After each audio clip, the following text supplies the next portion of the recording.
เป็นเงินทั้งแม่พิมพ์เพิ่นนั่นแหละเพิ่นให้ทั้งบ่าวนงเป็นสะพานบุญเด้อมีแม่หยังเด้อ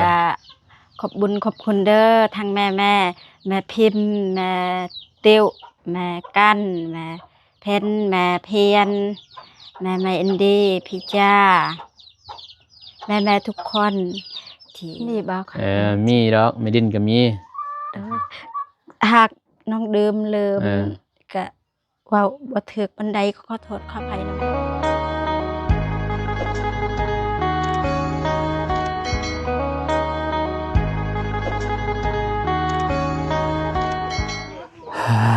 เธอเป็นยังไงเนาะเอาเปิดภาพมาบัดนี้พี่เด้อพี่น้องเด้อเนาะมาบ้านน้องเดิมพี่น้องเอ้ยเนาะอัปเดตมื้อนี้ทางไอ้แดงเพิ่นเฮ็ดพี่น้องเอ้ยเนาะว้ารวดเร็วพี่น้องเอ้ยน่าจะแล้วมื้อนี้ตามเบิ่งพี่น้องเอ้ยเนาะขอมืดกะกราบทักทายสบายดีสวัสดีพ่อแม่พี่น้องมืดสุขูสุคนเด้อพี่น้องเด้อที่เข้าสู่ซอกบ่าวนงคือเก่าคือเดิมพ่อแม่พี่น้องเอ้ยเนาะมาพอกันตอนเที่ยงพี่น้องเอ้ย11 โมงเพราะว่ามื้อนี้พิเศษแน่พี่เนาะทั้งแม่พิมพ์เพิ่นเลี้ยงทั้งไอ้สร้างเพิ่นทั้งไอ้แดงเพิ่นว่าเพราะว่าไอ้แดงว่าคือสิแล้วนะมื้อนี้พี่น้องเนาะก็เลยแม่เพิ่นว่าซื้อก้อยซื้อลาบมาเพียเพิ่นว่ามาให้แน่เพิ่นว่ากินข้าวกินน้ำเพิ่นว่าเพราะว่าบ่น้องก็บ่ได้แวะมาเด้ดนเติบแล้ว3-4 มื้อ3 มื้อแล้วบ่ได้เข้ามาพี่น้องเนาะที่พุ่นแหละเฮือนเบาน้องเองยังเฮ็ดยังต้มเป็นยังไงเนาะแล้วก็ก้อยมาเพียซื้อ2 อย่างมาเพียก้อยเป็นยังไงเนาะพ่อเอาตีบันนี่ไอ้แดงปูนสบายเด้อ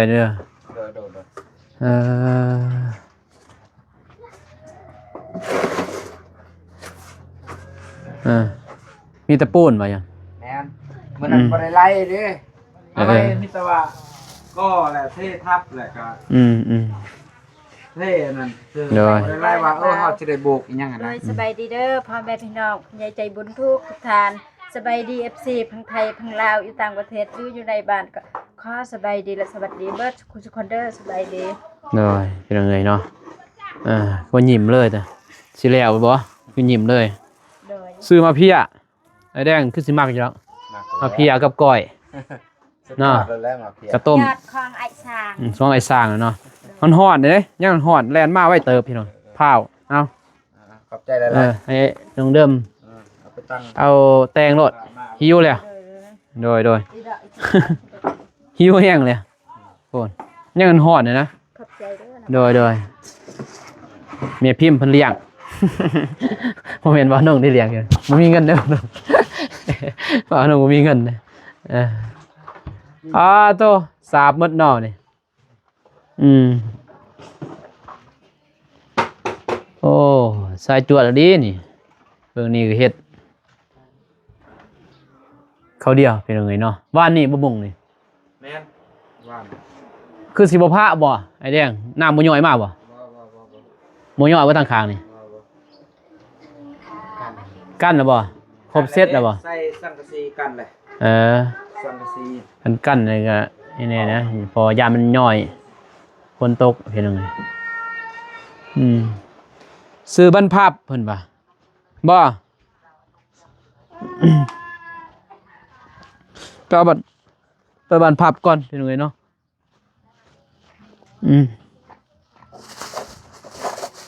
บรรพับซื้อมัด60,000เป็นยังไงเนาะบรรพับเพราะว่าบ่าวพ้นเพิ่นบ่ทันมาพี่เนาะบ่ทันมาบ่าวพ้นหาไว้แดงบรรพับได้บ่เบิ่งถูกอยู่บ่หรือใหญ่โพด แต่ว่ามันพับใหญ่ก็ใหญ่เด้ ก็ตัวใหญ่นี่ก็ใช้ประตูใหญ่เลย 3 บ้านแล้วก็ตัวน้อย2แม่นบ่ใส่บ่ได้ประตูเพิ่งเยี่ยม ตัวนี้ของเยี่ยมประตู 60,000เลยเนาะเพราะว่าเบาพลมาบ่ได้ ค่าภารกิจ ติดภารกิจเพิ่นยังทันมาฮอดแล้วก็เงิ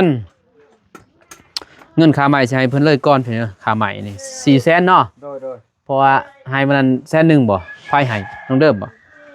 ให้มื้อนั้นบ่มี บ่ได้ให้บ่เอาใหม่ค่าใหม่เท่าไหร่ ค่าไม้มันถูกอยู่ก็แม่นแล้ว 400,000 แม่นเพิ่นให้ก้อน3 ล้านแล้ว2 ล้าน1แสนอันน่ะบางคนมามอบให้เอากับน้องดื่มนะยังเหลืออยู่4แสนโตได้ไม้ข้างนี่ ค่านั่นแหละแล้วตอนนั้นเพราะว่าอ้ายบ่ได้ไล่มื้อนั้นหั่นเอามาแล้วเอาลงแล้วเด้ ลง ลงใหม่ของใหม่จนมาเอาอยู่นี้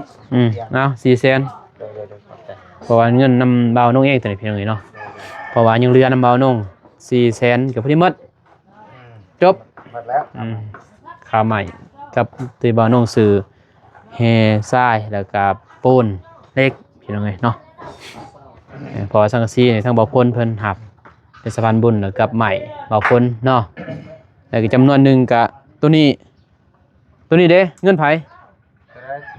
ตัวซื้อปูนใหม่นี่บ่ โดย500,000บ่ แม่นพ่อหั่นแสนสิบ เป็น600,000หารบ่ แม่น รวมเบิด600,000หาร รวมหมดก็อ้ายไล่อันน่ะมันรวมหมดหั่น500,000น่ะ10,000 520,000ถึงมื้อวานนี้ก็แม่เราให้ ค่าน้ำมันนั่นเด้100,000 โดย เป็น600,000แม่นบ่ แม่น 600,000หาเรายินเราบาดนั้น600,000หาพอดีมันนี่เบาน้องก็เลยว่ามาร่วมกับค่าสร้างจังหน่อยจึงว่ากันพี่น้องแต่ให้ทางไปกินข้าวกินน้ำก่อน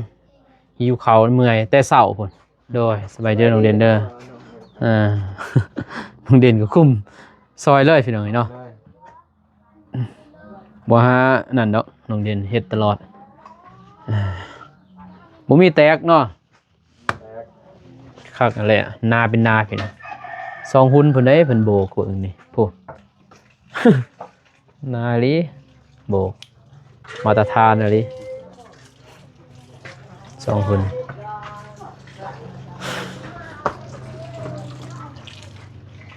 วันนี้วันยะอันนี้มันล้างถ้วยบ่ระบายน้ำออกไปเห็นบ่ปลูกบ่อนปลูกหยังอันเด้จักบ่ขุดลงไปแล้วก็ปลูกบ่อนยินบ่ปลูกบ่อนปลูกหยังเกินว่าใบเตยนี่แบบมันดูดน้ำมันจึงบ่น้ำบ่เปื้อนพี่คันบ่สิเปื้อนแต่ว่าเป็นประเภทคือเขาหยังเนี่ยเฮาล้างเฮาทิ่มใส่กระทงเด้อเป็นเขาเป็นภาคเป็นหญ้าทิ่มใส่กระทงอย่าทิ่มใส่นี่เลยไล่ไปได้จะบ่มันสิเปื้อนนั่นเลยถ้าเป็นผักเศษมาของกินอย่างเนี่ยกระดูกก็ย่างแหละเอาล้างฮุบใส่ทงแล้วไปทิ่มบนไม้ไปจูดมันนั่น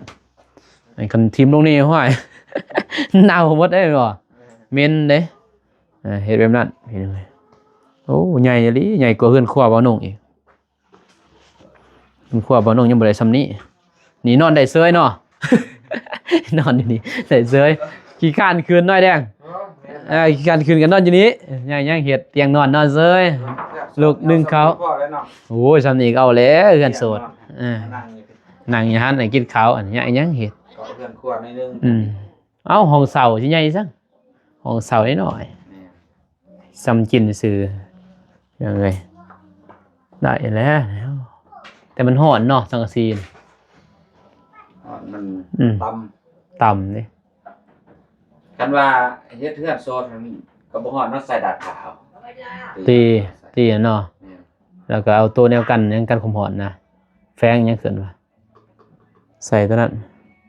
พออยู่ไทยเขาสิใส่นะพี่น้องนี่เขาใส่ตอนนั้นนำแล้วเขาก็ยิงสังกะสีไซส์มันเป็นคือห้องตัวนี้แต่มันกันความร้อนแต่นี่ก็เห็นครัวได้แล้วตัวนี้ก็ตีไว้แดงตีแล้ว เฮ็ดแล้วเนาะ ยังบ่ทันได้ตี ตัวนี้ก็ตีหมดบ่นี่ แม่นตีหมด แมวเข้าบ่ได้บ่ซั่นนี่ บ่ได้ดอกซ้ำนี่ บ่ได้เนาะ แต่ลูกมันนั่นสิได้อยู่ถ้าจับใส่ งั้นแมวนี่บ่เข้าเลยเนาะ แม่น เข้าบ่ได้แล้วพี่น้องเอ้ยพูดข้าเข้ามาแล้วพาไปกินข้าวนะบ่ได้ มาพี่อ่ะมาพี่อ่ะกินมาพี่อ่ะกินก้อยน้ำซื้อก้อยน้ำแน่ บ่น้อง เอาลูกกัน ใส่อันนั่นเด้ป้าเพิ่นเด้ เฮ็ดมานี่เข้ามาเด้อลงมา เอิ้นป้าเพิ่นมากินเด้ เอ้ยมันกินบักละลาย ให้ผู้บ่าววะ อาหารเมียพิมพ์เพิ่นได้นี่ บวง ขอมขอบใจเพิ่นเด้อ ละลายเด้อแม่เด้อ แม่พิมพ์เพิ่นไปเลยเนาะเลี้ยงตึกจางน้ำแน่เลี้ยงน้ำแน่นั่นล่ะใจดีพี่น้องเอ้ยเนาะบวงเด้น้องเดิมลืมเลยเรื่องนี้อันเดียวบ่สองเอากินเลยได้น้องกินมาแล้วกินอยู่เฮือนเรียบร้อยแล้วก็พอไปเอาดินจีนะสั่งดินจีอยู่บ้านอยู่สารวัตรก่อน 1,000 เอส น้องงามเนาะ จักเด้ น้องงามหลาย มาเดิมมา สารวัตรนี่ยันเรางามบ่จักดินจีซื้อเอาไปกิน กินข้าวใหม่ๆมองมาทะเลว กินข้าวยังกินข้าวใหม่ โดย กินหลายจอยนั่นเนาะจอยคิดยังได้ผัวบ่ น้าบ่าว เอาหยอกเนาะ ก่อนน้อง น้าบ่าว เอาไอ้กินแล้วไอ้กินเรียบร้อยมา พอมาก็กินข้าวอยู่บนดินจีไปแหละพี่น้องไปปะดินจีกันใหม่ข้าวอะไรก็มาออกมานี่เลยหน่อยเขาเลยเขาไปเอาเงินอีกปิ้นเลยนะหัวไอ้ปุ๊บปั๊บปุ๊บปั๊บ จึงรู้มีเวลากินข้าว กินข้าวปุ๊บปั๊บปั๊บไปเลยกินข้าวหลายๆยินบ่แม่เพิ่นว่าอย่าคิดหลายกันเนื้อคู่สิมาฮอดก็ฮอดเนาะบ่ยากดอก ยังต้อยมันเขาบ่กล้าเอาเด้อบ ำรุงจักบ่บำรุงผิวพรรณอ้วนตึงๆครับเสียหยาคนเดียวเป็นลมเอาละปีนี้คือแน่ดอกคือเก่าโรงเรียนว่าสิไปไทยแม่นบ่เฮ็ดระบบพาสปอร์ตยังสิได้ไปไว้เด้คะแนนนั้นถามยามใดก็เพิ่นเฮ็ด อยากให้เฮ็ดเวียกอยู่นี่ บัดเอื้อยนี่บ่อยากให้ไปแม่นบ่โอ้ย เพราะว่าเฮือนชานก็สมบูรณ์ แม่น น้อยเอาก็เฮ็ด สองคนกินเนาะสิซ้ำได้แม่นบ่รับจ้างนี่สอบหนึงก็ได้แต่2 เดือนแม่นบ่การนั้นก็หาเงินแม่นบ่แต่บัดน้องเด่นยังได้รถเพิ่น เพิ่นอยากไปไทยยังได้รถจักรบัดนี้บ่แม่นว่าอยากไปไทยแม่นว่าอยากได้เงินมาอันนี้ดอกเพิ่นเนาะเพิ่นอยากได้รถแล้วก็อยากได้เก็บเกินว่าเก็บเงินไว้สิแต่งเมียแม่นบ่น้องเดิมสิแต่งได้บ่สมมุติน้องสาวเมียนี่ น้องเดิมสิหามาได้ไสนะสิซื้อเขาวกิน จ้าง รับจ้างเพื่อน้อง โดย เพื่อน้องความหักของน้องเนาะ โดย เอาได้น้องเด่น ความหักความหวังของเรา สมหวัง เนาะเอื้อสลบอยู่ป่ากาแฟมีเวียก ไม่น้อยเป็นไงส่วนเพิ่นสุดกว้างอยู่แต่ว่ามันค่อยไอ้แดงเห็นหรอบ่ยังเนาะ นั่ง เห็นแต่ในคลิปเนาะ แม่นอันมองไปเรื่อยใหม่เห็นแล้ว บนเรือนบ่ โดย ย้อนนั่นแหละ เห็นแล้ว เจ้าก็ไปบ่ ไปแล้วเขาไปเรื่อยใหม่ไม่แปลกนี่เรื่อย เจ้าบ่เรือน แม่น มันสั้นเนาะตัวสิแบกหั่นนะแบกขึ้นกันว่าแบกลงยังแค่แน่น่ะนิดเดียวพูด พาคุยพวกนั้นอยู่เลย ขึ้นซื่อๆก็ยัง หายใจ ตะมิดนี่ลงเนาะ โดย ลงแล้วก็ขึ้นบัดนี้ขึ้นเลยบัดนี้โบราณเขาเจาะเบิ่งนั่นคะแนนแม่นบ่เจาะบ่ได้เบิ่งบ่นั่นเบิ่งหัวหั่นบ่ได้บ่ทางมื้อนั้นบางทีสิสอดน้อยแดงแม่นบ่ดีกว่าสิโค้งทางนี้ทางดินป่าเพิ่นนี่โอ้ทางดินป่านี่มันข้อแห้งเพียงบ่าวนงไปตะมิดกับบ่เตียงจนนั่งพักนั่นเลยบ่ไหวบ่เคยย่าง แต่ไปที่2ที่3เนี่ยก็สำบายไปแซ่บอยู่บ่ แซ่บ เผามาเด้ยันกามนั่นแหละซื้อเลยก็เพราะว่าไปสร้างไว้นะเดี๋ยวไปเอาเงินพี่น้องเอาเงินแม่เพิ่นพากมามื้อนี้เพราะว่าพากมานี่แหละทางไอ้แดงว่าแล้วเลยเด้ แม่น เพราะว่าตัวนี้ก็เรือนี่ก็ถ้าว่ามีเงินตอนหน้าไปก็เพิ่นสิเทแต่ก็เรือลายลิเนาะ เรือแล้วเทพื้นนะ เทพื้นก็ยังลายเติบได้ กลายเป็นตอกดาวเด้อ เลย เป็นขมัน แต่ว่าทรายนี่สิพอ มันเด้อกลายเป็น เนาะ เอาเรื่องโต เรือมันใช่เรือ เด้อจังนอน ใส่เด้นี่ได้เห็นบ่เพิ่นเฮ็ดได้เด้นี่เพิ่นสิตีใส่หมดงามเลยนะน้อง ต้น เดิม เลยจังนั้นบ่แล้วต้นเลยปะนั่นนั่นเลยปะหน่อยเอง งามแล้วนี่ กันแล้ว อือ เดี๋ยวไปแล้วเขาไม่ได้ทาน ตัวใดมันนั่นไอ้แดงมาเก็บนะโอ้นี่ก็สิจับอีบ่เหลี่ยมนี่ปลาเลิศปานใดแดง ปะเลยแล้ว โบกระแตก พวกกระตาก ถ้ามีเลขนั้นเนอตะนางเนาะ แม่น ใส่ก็สิบ่แตกแม่นบ่ แม่นแล้ว ใส่ตะนางอันนี้สิแตกพี่น้องเอ้ยสูงอีหลีเนาะเด็กน้อยนี่เงยบ่เห็นน่ะนะน้องเดิมย่านพระเด้อนะ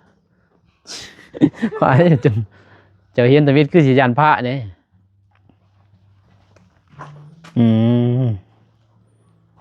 เยี่ยมเศร้าคัก ความพันเป็นจริงแล้ว แล้วเด้ตะกี้อยากได้อันนี้ได้แล้วเอาหมดเลยเป็นเอาไงเนาะหมดบนนี้ก็จบแล้วถือว่าคักนะเบิ่งนี่ก็นึงตีนี่ไว้นั่นก็ได้เสื้อน้องเดิม เมื่อคืนนี่นอนบ่หลับดีใจ ลุกแต่2 โมงจนฮอดตอนเช้าลุกนึ่งข้าว โหตีแล้วเอาบ่เคยได้ โดยดีใจแหงจนนอนบ่ เค ห ย ลับ ได้น้อยบ่เมิดไปนี่ก็10เท่าไหร่แหละทางบ่าวนุ่งนี่ก็8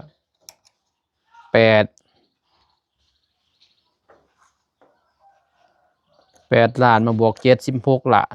17ล้านแม่นนะ15ล้านน่ะดิ16ล้านนี่นำบ่าวบัดนำบ่าวพ้นนี่ก็เท่าใด ตัวไอใช้ฝนมาให้ทำให้บ่ ข้าวใหม่กับสังกะสียังไงรวมหมดจักเท่าไหร่ ค่าใหม่2 ล้าน1แสน ข้าวใหม่บ่ โดย อ่า แล้วก็สังกะสีนี่ สังกะสีมาเท่าไหร่ล่ะซื้อนี่ สังกะสีลืม เริ่มแล้ว โดยเพราะว่าความดีใจ ดีใจความงาม ดีใจจนลืมพี่น้องสังกะสีมาเท่าไหร่แดง 600,000 6แสน เอา 6 แผ แผ่ น นแผ่นหนึง70นี่เนาะ แม่น 6แผ่น4เมตร อันนั้นนั่นมันทึกอยู่อ่ะ 5เมตรบ่นี่ ต้องแก้ห่าว จักเมตร 7 อ่านนะ 5เมตร75 76 67 5เมตรเนาะ5เมตร75 3,500,000 6แผ่น6 38ล้านป้ายเนาะจะเขา2 ล้านนะ2 ล้านป้าย2 ล้านประมาณ20เนี่ยจะเขา20 ล้านเนาะนิดหน่อยอันนี้ประมาณ20มื้อนี้แล้วโบกเนาะกับตีนประตูมื้ออื่นนี่เท่บ่ เท่มาแรงเลยบ่ มาแรงเลย ป้าโตคำกันเลย แม่นงานด่วน บูเมา ขาดเฮ็ดกับมาตุน มันด้นได้เบาตูนเพราะว่าเบาตูนนี่ก็ เด้อพอจะพาวย้อนนี่แล้วย้อนปูนเล็กนี่นะปะไว้เพราะว่าเฮาสิปาดนยานมันเฮาบ่ฮู้อีกหั่นน่ะเนาะเหตุการณ์บ้านเมืองเพอบ้านเบาตูนมันยากๆหั่นน่ะมันเกิดยังเฮ็ดมายังก็หยุดอีกทั้งสร้างเพิ่น บ้านดงเดิมกับคนเสีย มื้อนี้บ่ โดยตอนเช้า แต่บ่เป็นหยังน้อย บ่ ส เพ บาย ราะว่าอันนั้น ตายแบบธรรมศาสตร์ โดย อืม ตาย ตายเป็น เจ็บ ธรรมศาสตร์ ไข้ ตายแบบปกติเนาะ โดย บางคนเจ็บคนเป็น ผู้หญิงอีกันเหมือด ไผอยู่ไส เงินลุมเงินฮับนี่หันลุม อยู่ห้านบ่คนเฒ่าบ่ โดย ตัวผู้เฒ่านั่งอยู่ห้านนั่นบ่จ๊ะ ผม หันไข่เครื่องผมสีขาว โดยแม่น เออ ยิ่ง เอสแมนแหละพอเรามักนั่งอย่างนั้นเนาะเป็นโรคภัยไข้เจ็บบ่ติดแล้วคนเฒ่าบ่เฒ่าก็ตายเจ้าบ่เออ โดย เอ้าโรคภัยเนาะไอ้แดงบ่เฒ่าก็ตายก็ โดย แต่อย่าประมาทกับชีวิตอยากกินหยังก็กินนั่นนะแต่ว่า โดย แต่เราบ่ประมาทว่ามันอยากเฮ็ดหยังเฮ็ดนั่นนะเฮาบ่ฮู้อนาคตตอนเฮามีซ้ำเฮากินได้เฮาก็ซื้อกินบ่แม่นว่ากินเกินห้อยคันว่าอยากหน่อยมื้ออื่นตายบ่จักพลาดกินจนหมดบ่ได้ดิบ่ กินให้พอประมาณนะคือแต่บ่ให้อดอันน่ะจะบ่ โดย พอมันมีได้บางครอบครัวนี่คือชนเผ่าน้องเดิมนี่บ่ได้กินหยังก็มีได้ โดย แม่นบ่เที่ยวบ้านทงวายบ้านดอนซานี่กินอาหารเขาอะไรเพียงเนาะแบบกับบ่ได้ว่าดอกว่าดูถูกเนาะแต่เป็นอาหารพื้นเมืองเขาเด้ โดย เป็นอาหารแบบนี้แต่ว่ามีบ่เขามีได้แต่เขาบ่กินคือเฮาจะบ่ ประหยัดประหยัด แบบประหยัดนั่นนะแต่ว่าก็เลยว่าให้กินนั่นนะบ่นุ่งเข้าไปถ่ายเขาอยากกินหยังกินนั่นนะอันมีเนาะแต่ว่าอย่าให้กินเกินเห็นว่ามี10ก็กิน10 มี20กิน20ก็บ่ได้นะ มีสาวกินเซฟ มี ปะ 10มี10กินสำหาพันนั่นน่ะก็ได้นี่ห้อยมี10กับป้า10มี20กับป้า20 กินเจียวลี่แล้ววะเราว่าไปทำแบบเอาทุกนะเรามียังกินเรากินแต่เจียวแต่เบิ่งเพื่อนบ่บ่ใหญ่ โมเมนทุกข์เลยครับแต่เราบ่อยากกินซื้อเราเคยกินเนี่ยเด้เป็นยังไงป่าไม้ยังมาย่ามบ่ มาเก็บหอย หอยยังหอยจูบ โดยจักหน่อยก็สิไปเก็บ ไปเก็บอยู่นี่บ่ โดย บ่ย่านบ่ สวรรค์ไลคอนไป คือเราไป2คนยาได้เว้ย ห้อยห้วยได้ยิน ก็ตอด มันไม่ถอน กว้างบ่ โดย หอยปลากวางหอยจูบนั่นแหละ โดย หอยโทนมีอยู่แล้ว ให้ตอนนั้นเก็บฝากให้นาบาวลี แต่บ่ค่อย ให้แบบนั้น บ่ค่อยปล่อยเห็นบ่ โดย เก็บมาแล้วปล่อยบ่ทันนี่แหละ โดย เงินกาแฟคือเก่า ปล่อยหอยโทนคือเก่าอันนี้หอยโทนหรือหอยตลาดหอยโทนบ่เอิ้น ห้วยทอน นี่หวยละพันบ่นี่ บ่ ทางนี้ไหนหวยยัง ทางนี้ห้วยตะยืน หวยตะยืนบ่ พูนอีกห้วยปุย หวยปุย โดย มันหวยละพันเด้ ห้วยลำพันธ์อีกอยู่พูนติด อยู่สุด โพตอนนั้น ก็คือหวยละพันตอนนี้อันนั้นคิดผิดไอ้เด้ เวลาท่านเนาะเดี๋ยวลงคอยไปครับ บนชมวิวเนาะ นั่น บนพลังชมวิวสิแม่นอยู่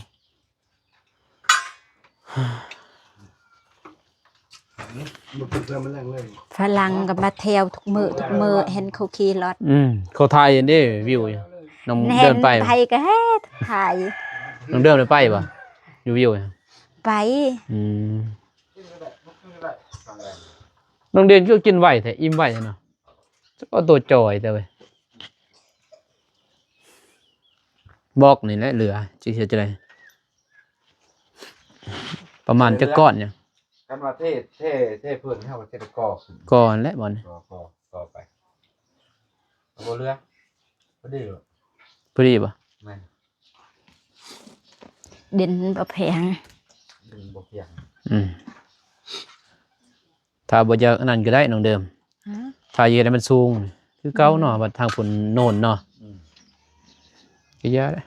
มีแต่เอาดินเขาก็พอดีแหละนี่ย่างก็วิดหัวเลยน้องสลีก็ยังซ้ำนี่ รถหนึงกับพ่อดิน รถใหญ่บ่ เอาหากยินมาทิ่มก่อนคือตัวน่ะ รถใหญ่พอแล้วแต่มันสิเข้ามาที่มันบ่ได้มันค่าก็บ่เงาะอันนี้นี่ เอามาก็ทิ่มอยู่นี่รถมองที่เห็นกัน นี่บ่ แม่น ตักเอาเนาะ ที่เห็นตัวนี้ก็เอาเข้ามาใน คนเนาะ แล้วหินทรายเอาเมียน สิเรื่อยดอกหินทรายเรือแต่บ่หลายเพราะว่าซื้อมาเพื่อพี่น้องเอ้ยบ่แม่นเพื่อแล้วเขาบ่ขายนะล้านหนึงนะล้านหนึงมันก็บ่ไปขายล้านหนึงล้านห้านี่มาแน่น่ะเนาะ แม่นมัน ล้านหนึงบ่ไปขายนี่บ่าวน้องก็ยังสร้างน้ำเพิ่นงามอยู่ใส่ ได้ครับ ล้านห้าซ้ำกว่าซื้อ2ล้านห้า ช่างนำไป น้ำเที่ยว เขามือนานให้เจ้าสั่งให้ ล้านห้านี่หลายเด้ซ้ำ2ล้านห้าข่อยซื้ออยู่ตาแตงนี่มันหลายหนึงมันเสียรถนั่นนะรถก็ซ้ำกันกับรถเสียแปะอันแหละประมาณ4เม็ดก้อนนั่นแหละว่านั่นแหละเอาพี่น้องเอ้ยเรียบร้อย ได้แล้ว บ่หมดซ้ำเนาะไอ้แดงกิน บ่หมด มัดนี่มันบ่เมียนเป็นนะ ดนๆเท่านึงพี่น้องมาน้องก็บ่ได้มาหาเพิ่นเด้เพราะว่าอยู่เพื่อนเพิ่นแหละโอเคพี่น้องเอ้ยเนาะสิมอบเงินเลยเพราะว่าน้องก็ค่าเวียกอีกสิไปอัดเพลงให้น้องพรก่อนพี่น้องเอ้ยเนาะพี่น้องเอ้ยให้ทางน้องเดิมเพิ่นมอบเงินค่าสร้างเลยพี่น้องเอ้ยเนาะเพราะว่าน้องก็พร้าวนะว่าสิซอยน้องซอยไอ้แดงอยู่มันจักหน่อยว่าสิเทหยังนะแต่ว่าบ่ได้พี่น้องเนาะว่าน้องก็ต้องเดินทางกลับก่อนนะน้องพรเพิ่นสิไปอัดเพลง โดย จะได้ออกเพลงมาให้พังแล้วบัด ซิงเกิลแรกของน้องอภรณ์ว่าสิเป็นจังใดเราไปเบิ่งส้มเด้อ โดย ยังอีกบ่โดนดอกประมาณบ่ถึงทิศดอกก็สิปล่อยไว้เนาะในกลางเดือนนี้นี่แหละเดือน2 ของคนเดียวบ่ได้ห้องคู่อะ คนเดียว ตัวห้องคู่กับเบาเจ็บ บ่ได้ห้องครูตัวนี้ มีแต่สิมอบเงินให้แดงเลย เป็นเงินทางแม่พิมพ์เพิ่นนั่นแหละเพิ่นให้ทางบ่าวนง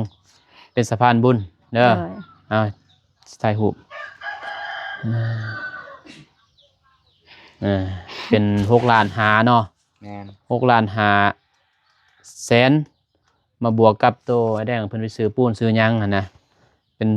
ถึงอยู่7ล้าน แม่น7,150,000 7ล้าน150,000กีบพี่น้อยเนาะให้ทางไอ้แดงเพิ่นเพราะว่าแล้วก็มีแม่พิมพ์ให้ทางบ้านนุ่มมาเป็นสะพานบุญให้เนาะ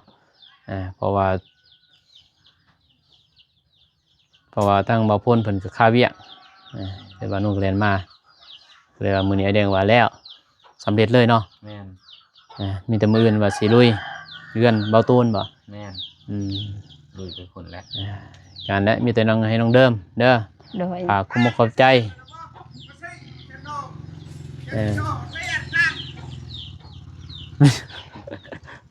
มีแต่พาคุ้มอกขอบใจเด้อ โดย ตั้งแม่ๆเพิ่นนั่นแหละ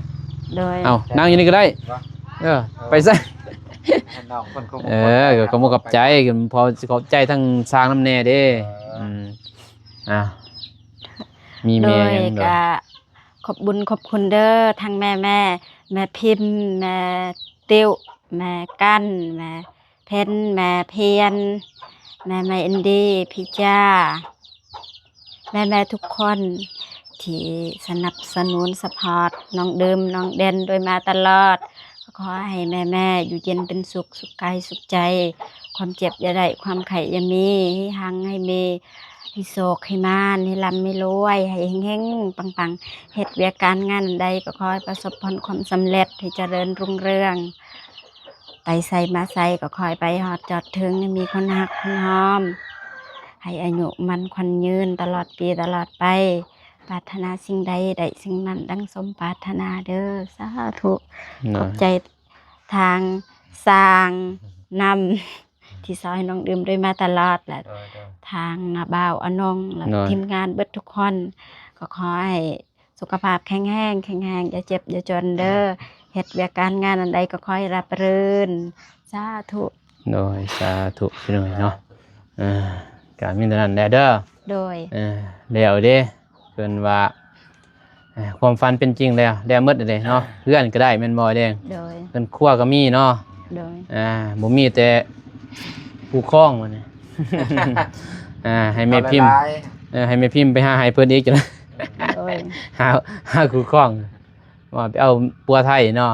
โดย ไปอยู่ไทยเลยก็เอาไปอีกสิอยู่บ่ได้เด้อเว้ยมาอยู่นี่เนาะสิไปเอาปัวไทยเนาะมีจังสั้นๆแหละได้แดงเด้อมีได้กะผากทางไอ้แดงและเก็บรายละเอียดยังตัวใดมันบ่คักบ่แน่ก็ให้น้องเดิมนำแน่เบิ่งนำเด้ออ้ายค่าเวียกเด้อ้ายสิเดินทางกลับก่อนนั่นแหละ โดยเดินทางปลอดภัย โดยมีหยังก็ให้ไอ้แดงเพิ่นประสานงานต่อเพราะว่าไอ้แดงเพิ่นก็เชื่อมั่นไอ้แดงพี่เนาะบ่าวนุ่งก็เพราะว่าเฮ็ดเฮือนเฮ็ดซ่านก็หลายบ่อนน่ะเด้ไอ้แดงจะเอาไอ้แดงพี่เนาะก็เชื่อมั่นเพิ่นนั่นแหละเพิ่นก็เฮ็ดงามอยู่พี่เนาะแต่งามนั่นแหละ แม่นงามอยู่พี่น้องเอ้ยเนาะก็เลยเพิ่นเฮ็ดตามแบบเฮาเว้าอันน่ะมักแบบใดเฮ็ดนำนั้นเลยพี่น้องเนาะถือว่าบ่าวนุ่งกับทีมงานเชื่อมั่นเพิ่นพี่เนาะมีแต่สั่นแน่ได้เด้อกลับก่อนและกินข้าวกินน้ำไม่ได้เพิ่นก็ เรียบร้อยแล้ว แม่พิมพ์เพิ่นพี่เนาะเลี้ยงเพิ่นเป็นจำนวนเงินก็500 บาทพี่เนาะซื้อของอยู่ของกินให้เพิ่นบ่าวนุ่งก็สิกลับก่อนจังซั่นเลยเด้อ ให้ลิ้น เมลินอีก มีบ่ค่ะ มีดอกเมลินก็มี